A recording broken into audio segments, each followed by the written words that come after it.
नमस्कार, MP study point में आप सभी का स्वागत है।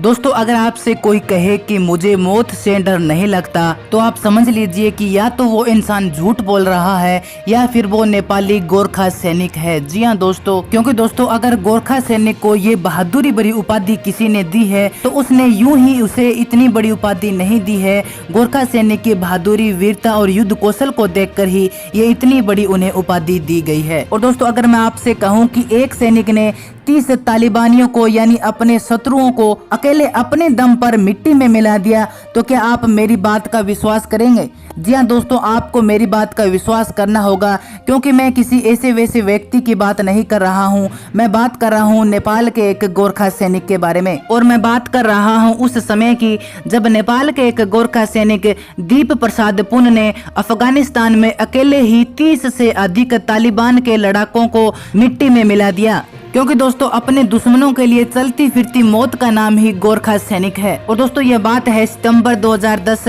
अफगानिस्तान के हेलमंद प्रांत की, जब शाम के समय रॉयल गोरखा राइफल के सार्जेंट दीप प्रसाद पुन 2 मंजिला चौकी पर ड्यूटी कर रहे थे। और ड्यूटी करते समय नेपाल के गोरखा सैनिक ने अचानक ही बहुत तेज आवाज सुनी और उन्हें लगा कि किसी दुश्मन की टुकड़ी ने, किसी दुश्मन की सेना ने उन्हें घेर लिया है। और इस बात की पुष्टि करने के लिए जब दीप प्रसाद बाहर निकले तो उन्होंने देखा कि तालिबान के कुछ लोग उनकी पास वाली सड़क पर आईईडी डालने का प्रयास कर रहे थे। और उन्होंने महसूस किया कि किसी बड़ी सेना ने उन्हें अचानक घेर लिया है। और दोस्तों रात के समय में अचानक ही आसमान गोलियों से भर गया और आरपीजी की आग से भर गया। और दोस्तों फिर उन्होंने देखा कि तालिबान के जो लड़ाके थे वो उनकी चौकी पर एक बड़ा हमला करने की साजिश कर रहे थे। और दोस्तों नेपाल का यह गोरखा सैनिक दीप प्रसाद पुन अगर चाहते तो वहां से अपनी जान बचाकर भाग सकते थे, लेकिन दोस्तों मैंने आपसे पहले भी कहा था कि दुश्मन के लिए चलती फिरती मौत का नाम ही नेपाल का गोरखा सैनिक है। और नेपाल के इस गोरखा सैनिक दीप प्रसाद पुन ने अब सोच लिया था कि या तो मैं दुश्मन को धूल चटाऊंगा या फिर अपने देश के लिए शहीद हो जाऊंगा। और उसके बाद उस नेपाली सैनिक ने अपनी चारपाई पर पड़ी मशीन गन को कंधे पर उठाकर आभूषण की तरह सजाया और दुश्मन की तरफ सीना तान कर खड़े हो गए, जैसे मानो एक खूंखार और भूखा शेर शिकार करने की प्रतीक्षा कर रहा हो। उसके बाद नेपाल के इस बहादुर सैनिक ने अकेले ही पूरी सेना का रूप धारण कर लिया और दुश्मन पर जवाबी कार्रवाई करने लगे। और अब नेपाल का यह बहादुर सैनिक अकेला ही दुश्मन की सेना की तरफ सीना तान कर बढ़ रहा था।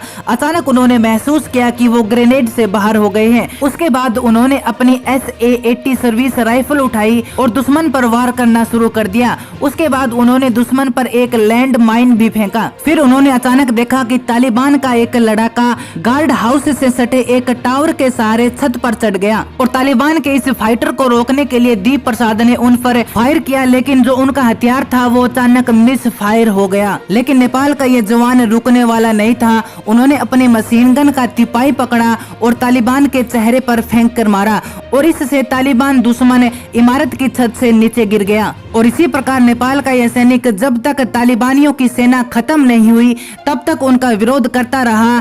फिर अचानक उन्होंने महसूस किया कि 30 तालिबानियों को उन्होंने मार गिराया है। और दोस्तों नेपाल के इस सैनिक ने तालिबानियों को एक पल के लिए भी ये महसूस नहीं होने दिया कि सामने वाला जो सैनिक है वो अकेला तुमसे लड़ रहा है। और दोस्तों नेपाल सैनिक की इस वीरता भरी कहानी के बाद बकिंघम पैलेस में महारानी एलिजाबेथ द्वितीय द्वारा उन्हें सबसे बड़ा सम्मान यानी विक्टोरिया क्रॉस से भी उन्हें सम्मानित किया गया था। और उसके बाद एक इंटरव्यू में उन्होंने बताया था कि उनकी सेना को देखकर मैं बिल्कुल भी घबराया नहीं। मैंने सोच लिया कि मुझे केवल उनसे लड़ना है, क्योंकि जो तालिबानी थे वो उनकी चौकी के तरफ चारों तरफ से उन्हें घेर रहे थे और वो अकेले वहां पर खड़े थे। और उसके बाद उन्होंने बताया कि इतने तालिबानी को देखने के बाद उन्होंने सोचा कि निश्चित रूप से मैं मरने वाला हूं, लेकिन उन्होंने एक बात अपने दिमाग में ठान ली कि या तो मैं मर जाऊंगा या फिर उन्हें मार दूंगा, लेकिन मैं दुश्मन के सामने सरेंडर नहीं करूंगा। और कुल मिलाकर उन्होंने 250 मशीन गन राउंड,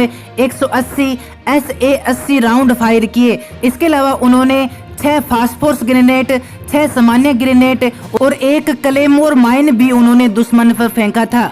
और इसी प्रकार दोस्तों नेपाल के अकेले गोरखा सैनिक दीप प्रसाद पुन ने 30 तालिबानियों को मिट्टी में मिला दिया, उन्हें धूल चटा दी और 30 तालिबानियों को उन्होंने अकेले ही ढेर कर दिया। तो दोस्तों नेपाल के इस गोरखा सैनिक दीप प्रसाद पुन की ये बहादुरी भरी कहानी आपको कैसी लगी, आप मुझे कमेंट बॉक्स में जरूर बताएं। इसके अलावा दोस्तों कुछ लोग ऐसे होते हैं जो बिना सोचे समझे हर खबर को फेक बताने की कोशिश करते हैं, तो मैं उनसे कहना चाहूंगा कि इस वीडियो को फेक बताने से पहले आप ये सोच लेना कि आप इस नेपाल के बहादुर जवान की जो वीरता है उस पर अंगुली उठा रहे हो। तो दोस्तों आज की वीडियो में इतना ही, मिलते हैं अगली वीडियो में एक नई अपडेट के साथ, तब तक के लिए जय गोरखा।